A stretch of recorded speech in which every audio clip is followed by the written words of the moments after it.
ప్రపంచ ప్రసిద్ధిగాంచిన యాదాద్రి పుణ్యక్షేత్రంలో ఈ రోజున అంగరంగ వైభవంగా మరి అన్నప్రసాద విభాగాన్ని ప్రారంభించడం జరిగింది. ఈ సందర్భంగా డోనర్ అయినటువంటి అనంతకోటి రాజు గారు మనతో ఉన్నారు. సార్, మీకు ఎట్లా అనిపిస్తుంది ఈ రోజున ఇంత పెద్ద క్షేత్రంలో మరి ఈ అన్నదాన విభాగాన్ని ప్రారంభించిన ఎట్లా అనిపిస్తుంది? చాలా సంతోషంగా ఉంది. నేను తిరుపతిలో చేశాను, తిరుపతిలో తర్వాత ఈ కార్యక్రమం చేశాను. మా చైర్మన్ గారు ఆశీర్వాదం వలన ఈ రోజు పూర్తయి నేను టెంపుల్కి హ్యాండ్ ఓవర్ చేశాను. అంటే మీకు అసలు ఈ ఆలోచన ఎట్లా వచ్చింది సార్? నాకు చిన్నప్పటి నుంచి అన్నప్రసాదం ఇష్టం. ఫస్ట్ అందరికి అన్నదానం గొప్పది కదా, ఫస్ట్ కొట్టగా ఉండాలి. అంటే నాకు ఎక్కువ అన్నదానం అంటే ఇష్టం. అన్ని క్షేత్రాల్లో అన్నదానం చేస్తాం. సో ఫస్ట్ తిరుపతిలో, పెద్ద తిరుపతిలో మొదలు పెట్టాం, తర్వాత యాదగిరి పెట్టాం. అలాగే అన్ని కేంద్రాల్లో చేయాలని నా దృష్టి. అసలు యాదగిరిలో చేయాలనే ఆలోచన వచ్చినప్పుడు మీరు ఎవరిని సంప్రదించారు, ఎట్లా సంప్రదించారు? యాదగిరిలో సంపాదించినప్పుడు ఫస్ట్ మా చైర్మన్ గారు, తర్వాత అప్పుడు ప్రభుత్వం కేసీఆర్ గారు ఉండేది, కేసీఆర్ గారిని అప్రోచ్ చేశాం. తర్వాత మన కిరణ్ కుమార్ అయిన మన రేవంత్ రెడ్డి గారిని కలిసాం. ఆ విధంగా అందరికీ మాకు సానుభూతిగా చెప్పారు, ఏ ప్రభుత్వం అయినా. అంటే చాలా సంతోషం. మీకు ఈ అన్నదాన విభాగాన్ని ఇక్కడ అన్ని రకాల వసతులతో ఏర్పాటు చేయాలని మీకు ఆలోచన కలిగినప్పుడు మీరు చైర్మన్ గారిని సంప్రదించినప్పుడు మీకు ఎట్లా అనిపించింది? సానుకూలంగా అనిపించిందా? చాలా సానుకూలంగా.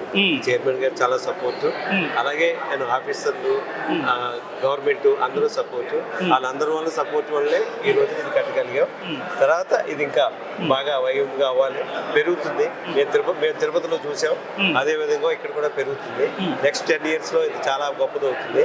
ఇంకో ఫ్లోర్ ప్రొవిజన్ కూడా చేసాము, అవసరమైనప్పుడు ఇంకో ఫ్లోర్ కడతాము. ఈ ప్రాజెక్టు మొదలుపెట్టినప్పటి నుంచి పూర్తయ్యే వరకు మీకేమైనా ఎక్కడైనా ఇబ్బందులు ఏర్పడ్డాయా? సాఫీగా జరిగింది? నాకేమి ఇబ్బంది ఏమి లేదు.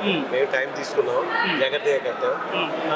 ఫస్ట్ 5 crores అనుకున్నాం, 10 crores, మొత్తం 16 crores అయింది. మాకు సంతోషంగా ఉంది. ఇంత మంచి అన్నదాన విభాగాన్ని ఇక్కడ ఏర్పాటు చేయడం వల్ల ఇక్కడికి వచ్చే భక్తులు, స్థానికులు కూడా ఎంతో సంతోషపడుతున్నారు. వీళ్ళ భక్తుల యొక్క ఆనందాన్ని చూసినప్పుడు మీకు ఎట్లా అనిపిస్తుంది? నాకు ఆనందం చూసినప్పుడే నాకు ఆనందం.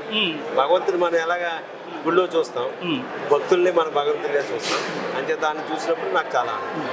చివరిగా మీరు ఇక్కడ భక్తులకు మీరు ఏమైనా చెప్పగలుగుతారు? యాజ్ డోనర్లకు కానీ భక్తులకు కానీ? అంతా ఏం లేదు, వచ్చి శుభ్రంగా ప్రతి ఎవరైనా టెంపుల్కి విజిట్ చేసిన వాడికి శుభ్రంగా దర్శనం చేసుకుని ఇక్కడ అన్నప్రసాదం సేకరించి వెళ్ళమని చెప్తున్నాను. Thank you sir. Thank you. Chairman గారు, మీరు అనంతకోటి రాజు గారు మీ దగ్గరికి ఆలోచనతో వచ్చినప్పుడు మీరు స్పందించారు, మీకు ఏమనిపించింది? 10 సంవత్సరాల క్రితం కేసీఆర్ టైంలో ఈ అన్నప్రసాదం కట్టాలని చెప్పిన ఆలోచన వచ్చింది. అదేవిధంగా గవర్నమెంట్ అప్రోచ్ అడగడం జరిగింది. వాళ్ళు సుముఖంగా మనకు ఉత్తర్వులు ఇవ్వడం జరిగింది. ఆ పద్ధతిలో కన్స్ట్రక్షన్ చేసుకుంటూ ఈరోజు శుభకారు దినం వచ్చేసింది. ఇవన్నీ చేసే వరకు ఈ టైం పట్టింది. గత 10 సంవత్సరాల నుంచి వ్యవస్థ మొత్తం నడుస్తున్నది.